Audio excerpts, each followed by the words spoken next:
Tempo de esperas.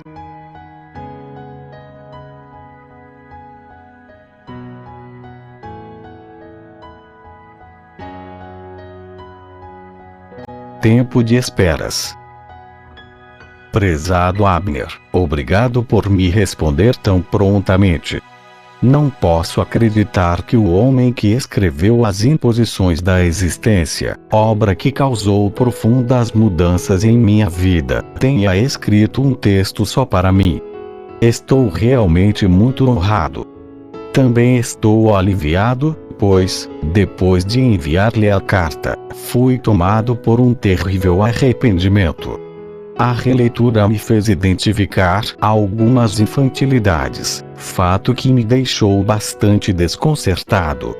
Compreendo perfeitamente sua objeção em me enviar o novo livro. Concordo. Trata-se de uma obra ainda não publicada. Ao ler suas explicações, senti ainda mais vergonha de minha carta. Confesso que ela não passou por maturação alguma. Enviei-lhe tão logo estava terminada. Prezado professor, a história que tenho para lhe contar é muito simples. Tão simples que chego a ter receio de que possa lhe parecer banal. Aliás, acho desconfortável demais encontrar as palavras que possam narrar o que comigo ocorre. De qualquer forma, tentarei aproximar as palavras do acontecimento, e deles fazer o casamento. Tudo começou quando conheci Clara, a mulher mais bonita que cruzou meus caminhos. Olhos verdes, cabelos negros e pele clara, ela parecia uma personagem da literatura universal. Inteligente, sensível, Clara conquistou-me tão logo eu a vi pela primeira vez. A luz que havia em seu nome derramou pelos caminhos da minha alma. Uma imensa claridade me envolveu e me arrebatou do tempo. É engraçado, mas foi a primeira vez que na vida pude esquecer minha inadequação com o mundo. Pela primeira vez, uma realidade se sobrepôs à importância do sonho de sair de meu lugar, de ser grande e de receber titulações que me conferissem um prestígio internacional. Nós nos conhecemos numa casualidade. Era manhã de outono. Estávamos numa livraria e procurávamos pela mesma obra. Seguramos o livro no mesmo instante. Nossas almas estavam distraídas.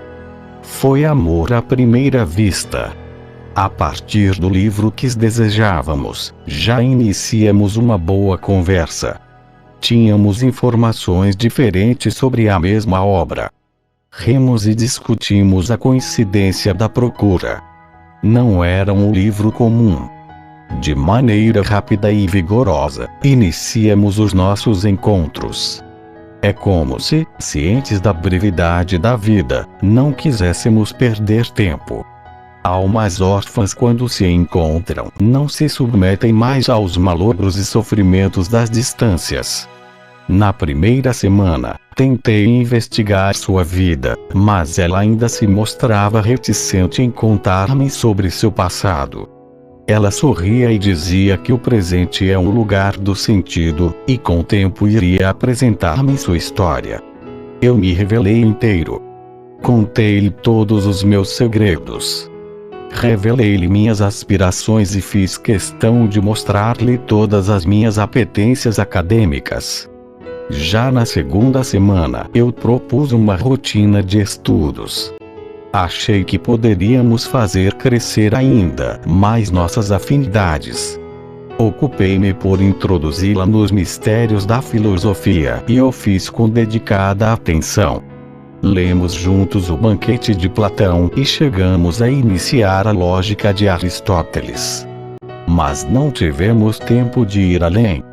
Numa daquelas poucas manhãs de outono, curto espaço de tempo em que durou nossa história, recebi um bilhete deixado por ela comunicando-me que não iríamos mais nos encontrar. Mais tarde, pude saber a razão do abandono. A notícia me veio pelo professor Lamartine, de quem Clara dizia-se também amiga. Segundo o professor, Clara havia partido com um vendedor de flores, um moço qualquer de quem nem sequer sei o nome. Eu não podia acreditar em tudo que estava acontecendo. O pouco tempo ao lado de Clara já me trouxera a certeza de que havíamos nascido um para o outro. Eu estava certo de que Clara era parte do destino final de minhas procuras. Em Clara eu havia avançado quilômetros e quilômetros de minha partida. E dela eu percebia o mesmo. Professor Abner, esta é a razão do meu sofrimento. Desde que Clara foi embora é como se as estruturas do meu mundo não existissem mais. O amor que sinto por ela ter ruído minhas esperanças, meus sonhos. É por isso que lhe escrevo. Porque o amor machuca tanto? Desde muito cedo, escutava minha mãe dizer que só o amor é capaz de dar jeito nas pessoas. Na sua maneira simples de compreender o sentido das coisas, minha mãe sempre acreditou que o amor é o grande responsável pela costura da vida. É ele que alinhava o sentido da existência, pois ele é a grande riqueza que a condição humana herdou. Prezado professor, como posso compreender que a minha maior riqueza possa fragilizar-me tanto a ponto de me retirar a capacidade de ser quem sou? Como posso compreender que a força que dizem ser capaz de reconstruir todas as coisas possa estar destruindo a minha totalidade? Quando a gente ama, é natural que a gente se desarmonize. Confesso que neste momento da vida não consigo acreditar nos ensinamentos de minha mãe. Há uma verdade superior, filosófica a respeito dessa questão que possa me socorrer. Concordo plenamente com você. A reflexão nos salva. Por isso lhe procuro. Quero resolver essa perda de maneira inteligente e racional. Não faz sentido me desprender de meu sonho, prejudicar o meu projeto de vida por causa de um sentimento tão destruidor. Não sei se posso esperar sua resposta. Receio que considere pueril demais o motivo que me assola. É provável que sua obra não esbarre nestas mesquinharias, mas não lhe posso omitir que esse é um motivo de meu sofrimento. Se achar que mereço sua atenção, ficarei honrado de me ocupar com suas respostas. Atenciosamente, Alfredo. Meu caro Alfredo, a sua dor chegou por aqui. Adentrou minha casa. Veio no resguardo protetor de um envelope pardo. Suas palavras cumpriram a função. Por meio delas, pude perscrutar os territórios de seu coração tão machucado pelo rejeito. Alfredo, não é fácil estabelecer uma disputa com um florista. Os especialistas em flores possuem os segredos dos jardins. Não queira viver este embate. É certo que perderá. A jardinagem é uma arte milenar, muito mais antiga que a filosofia. Há muita sabedoria escondida na ciência do semear, cuidar e colher flores. Meu caro, há uma diferença fundamental entre a filosofia e a jardinagem que vale a pena ressaltar. A filosofia é o lugar da complexidade. A jardinagem é o lugar da simplicidade. São territórios muito distintos. A filosofia é o campo das perguntas e respostas. O jardim é o campo onde a vida prevalece misteriosa, mas ao mesmo tempo totalmente revelada. Por mais instigante que seja o contexto da complexidade filosófica, vez em quando a gente se cansa dele. O jardim é um lugar da contemplação, e a contemplação não é outra coisa senão o descanso do pensamento. É por isso que vez em quando a alma grita pela necessidade de silenciar-se. Grita pelo direito de cessar as perguntas, de interromper, ainda que temporariamente, a produção de respostas. O amor não seria isso, meu jovem Alfredo, o conforto da contemplação mística que o outro nos desperta? Sei que não é fácil compreender tudo isso. A contemplação não pertence aos territórios da inteligência. Pertence aos da sabedoria. Eu também já perdi muito tempo correndo atrás de perguntas e respostas. Hoje eu espero que elas me venham naturalmente. Descobri que a contemplação minimiza as ansiedades que antes me roubavam a alegria. Não seria mais sábio de sua parte, em vez de estabelecer o combate, apreender a tática do inimigo? Alfredo, respeito sua dor. Sei o quanto amar e ser amado é aventura ardilosa. O amor é um aconchego desejado por todos nós. Quando o encontramos, é natural que o queiramos para sempre. Mas nem tudo na vida acontece em conformidade com nossos desejos. Por vezes a materialidade do aconchego é desfeita, vai embora. E então sofremos com a ausência. É como se uma ponte nos fosse retirada. O acesso terminou. A pessoa a quem amamos oportuniza-nos chegar a lugares antes desconhecidos. Esta chegada a que me refiro produz satisfação interior. Ela conforta as orfandades do nosso coração, diminui nosso medo de ser só. Com isso, as metas futuras não se sobrepõem ao momento presente. Quando amamos e somos amados, o futuro é apenas um detalhe, porque o presente torna-se imenso, determinante. Não foi isso que fez Clara com você? Talvez, pela primeira vez na vida, você tenha esquecido sua obsessão pelas metas futuras, pelo sucesso que ainda habita o amanhã, pelo reconhecimento que você tanto espera receber. Por quê? É simples.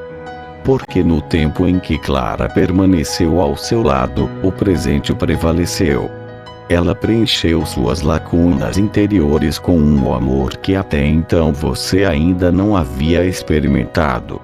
E, meu caro, para quem tem no presente um amor a ser vivido, o futuro é apenas um detalhe que pode esperar. Mas agora, ao provar o amargo de sua ausência, a lacuna parece ainda maior. A tristeza que a perda provoca lhe ausenta de si mesmo, e, com isso, tudo se dissolveu no ar. Antes de Clara chegar, o seu tempo desejado era o futuro. Clara começou a lhe curar dos exageros deste desejo. Fez-lhe olhar o presente com mais atenção. Bordou os seus dias com detalhes simples, mas belos. Quebrou seu cotidiano antes tão monótono, pondo nele um vigor que lhe era ausente. Mas ao ir embora, deixa-lhe sem tempo algum. Sem ela, não há presente, tampouco o futuro. Alfredo, sua mãe está coberta de razão. Só o amor pode encher a vida de sentido. É a partir dele que desvelamos nossa verdade fundamental. O amor que damos e recebemos funciona como equilíbrio para nossos pés. Todos os desdobramentos práticos de nossa vida dependem deste equilíbrio. A partida de Clara lhe desequilibrou. Depois dela você compreendeu que só a filosofia não basta para lhe preencher o coração. O futuro e suas projeções perderam o brilho. O peso do presente lhe amarra ao solo de sua realidade crua. O impasse está estabelecido. Como voltar a sonhar o futuro? Como reorganizar os afetos? Alfredo, isso que você sente é dor de amor.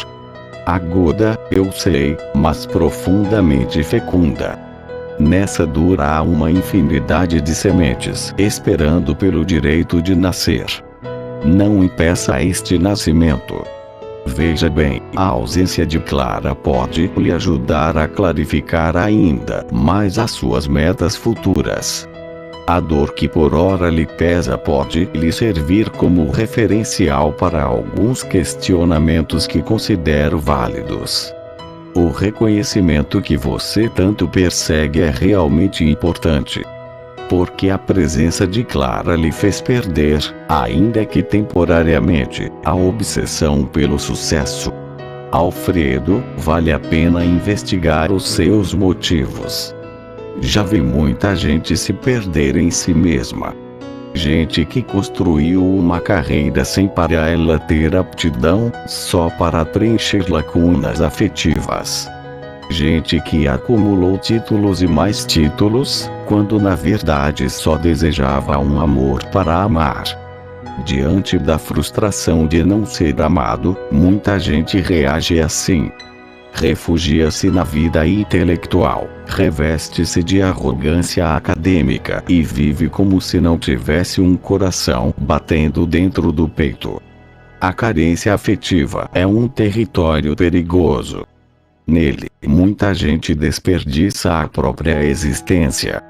Alfredo, reconheço e considero sua aptidão acadêmica, mas é provável que sua ânsia pelo reconhecimento também seja motivada por uma boa dose de carência afetiva. Nem sempre somos puros em nossas intenções, meu caro. Nem sempre a fonte de onde nasce nosso rio é pura. Mas não é problema reconhecer isso. Eu já me enganei muito em minhas buscas. Minha procura pela verdade filosófica nem sempre foi por ela mesma. Não ansiava a verdade pela verdade. O motivo que me movia era escuso. No fundo eu ansiava era pela vaidade do reconhecimento. O que eu queria era a admiração, o afeto, o cortejo.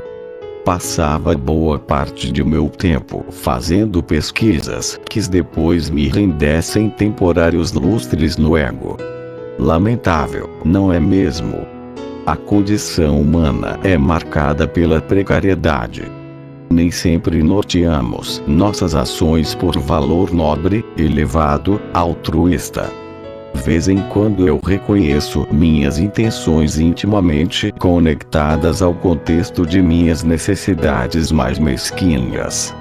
Alfredo, notei que seu estado de tristeza tem lhe proporcionado um despojamento inevitável.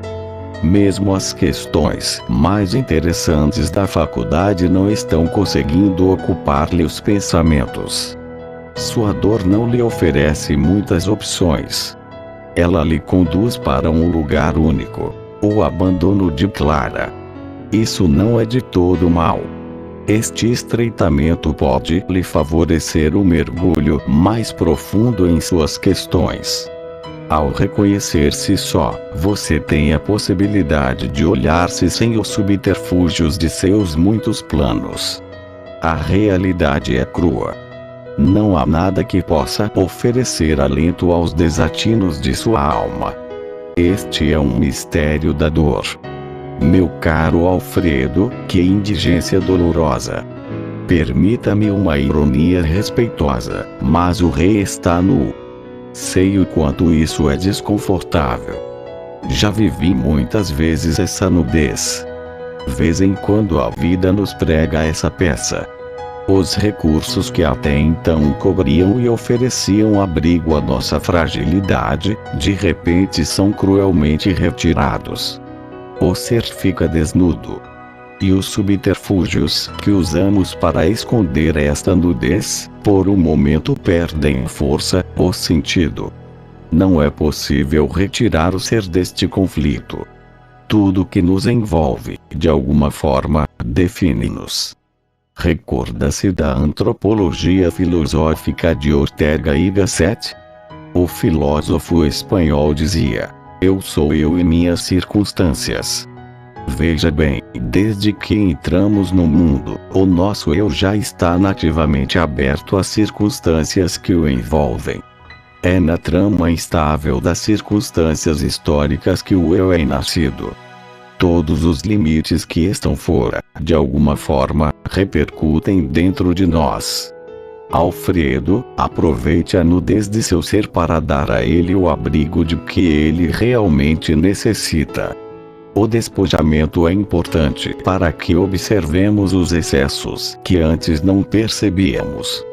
Há pesos que só percebemos depois que deles nos livramos. Por isso eu lhe sugiro a simplicidade. No momento da nudez, é mistério que seu empenho seja focalizado. Não se disperse com as especulações filosóficas. Sua circunstância é simples. Há uma situação de abandono, e não há complexidade neste fato. Sua dor nasce justamente por identificar que a ausência de Clara revelou sua indigência. O moço que até então se ocupava de metas futuras e esperanças grandiosas por ora não tem disposição para colher a luz do dia. É o momento da redução das possibilidades do ser. Alfredo, a simplicidade dessa circunstância é uma chave para suas respostas. Mas, antes disso, permita-me alertá-lo para essa sede que tem de querer receber respostas para suas inquietações. Não tenha pressa nessa busca.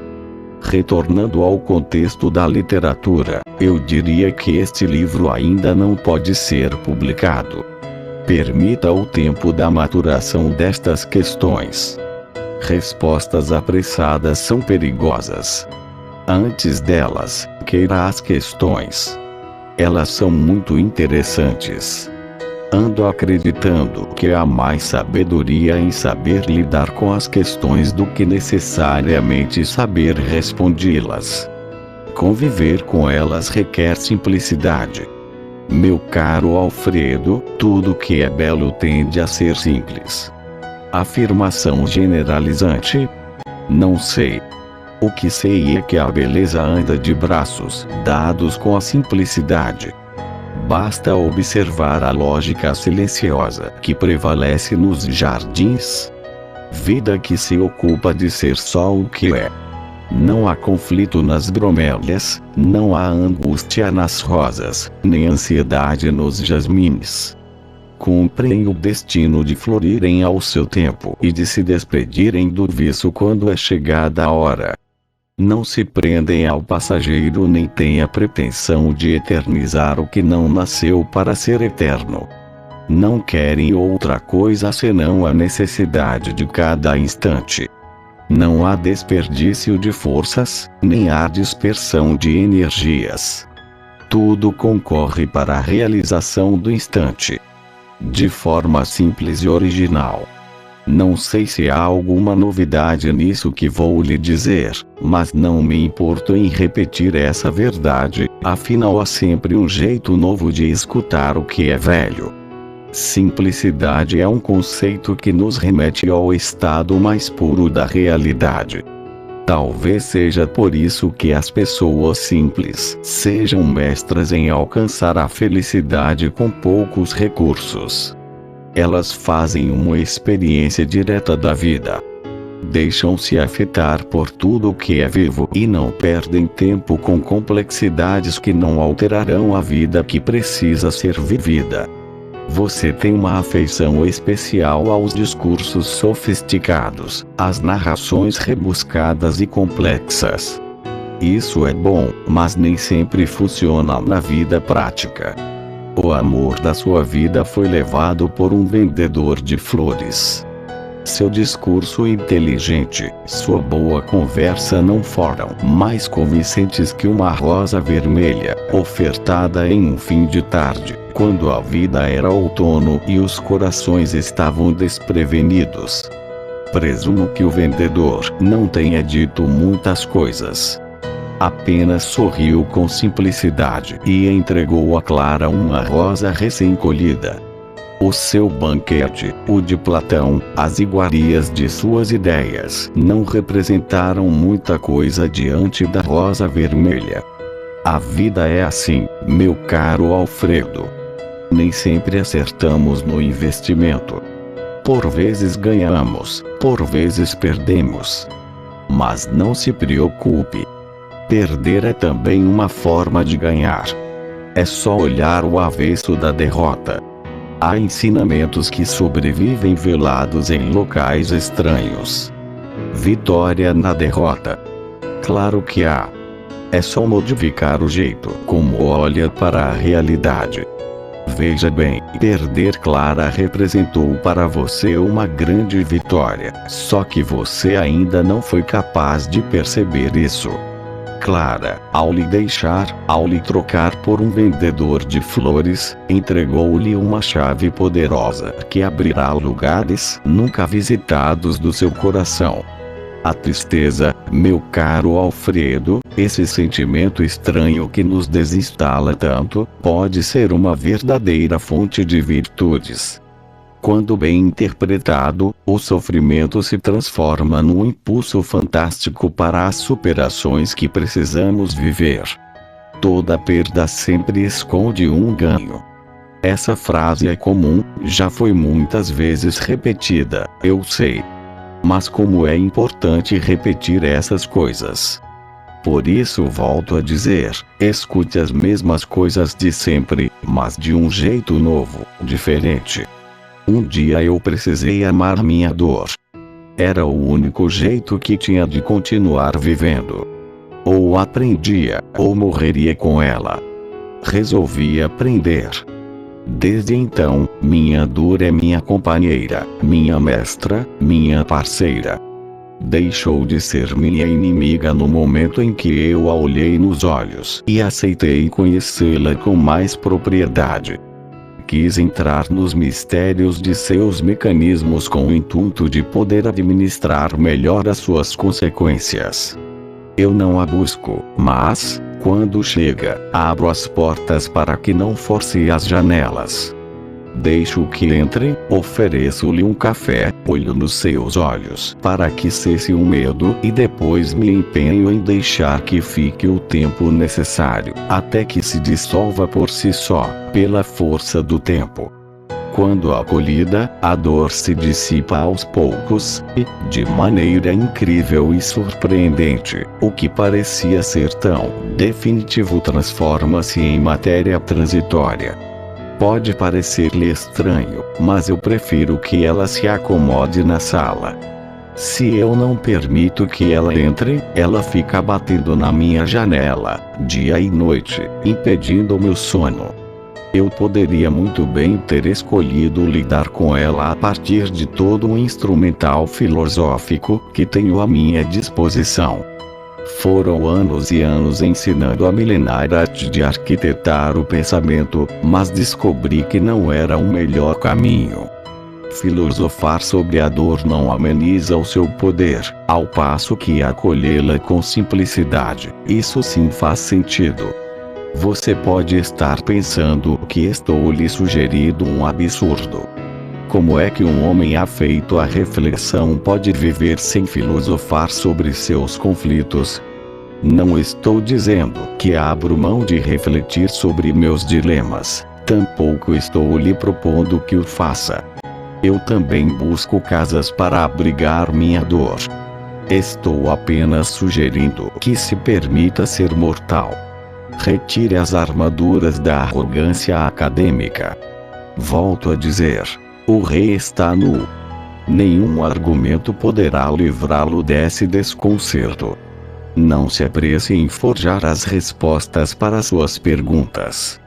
Tenha paciência com suas circunstâncias.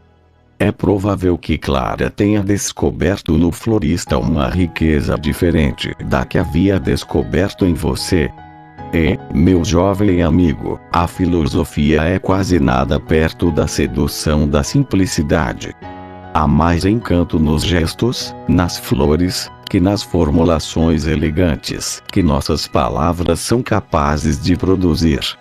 Desculpe-me pela ousadia, mas, muito mais que receber respostas para sua dor, do que você verdadeiramente precisa é aprender a perder. Eu sei que não é fácil, mas é um caminho que você não poderá evitar. Se quiser recomeçar a sua vida de um jeito certo, terá de reconhecer que a batalha está perdida. Sem medo, tenha a coragem de se reconhecer perdedor. Não permita que esta derrota lhe retire a coragem de enfrentar novos desafios. A vida continua. Organize este luto. Há sepultamentos que são necessários para o prosseguimento da vida. Não prolongue no tempo o sofrimento. Não seja orgulhoso. Assuma a perda de forma criativa. A perda sofrida pode se transformar no ganho. É só permitir que dela você receba os ensinamentos. Semente que não aceita morrer não pode produzir frutos. É a regra vegetal a nos propor um jeito sábio de viver. Diante desse sofrimento, há um jardim de ensinamentos que precisa ser cultivado. Desculpe-me falar tanto de jardins, jardineiros e floristas. Sei que isso aguça ainda mais a sua angústia. Não se preocupe, olhar de frente o nosso inimigo já é um recurso que nos ajuda a desvanecer sua força. Os fantasmas só deixam de nos assombrar no dia em que fixamos neles os nossos olhos. Os fantasmas sobrevivem do nosso medo. Somos nós que os alimentamos. Meu caro Alfredo, eu vou ficando por aqui. Agora quem pede uma resposta sou eu. Estou curioso para saber apenas uma coisa. Em algum momento, naqueles breves dias de convivência, você ofereceu flores a Clara? Atenciosamente, Abner. Só as flores respondem o que as palavras ainda não sabem perguntar.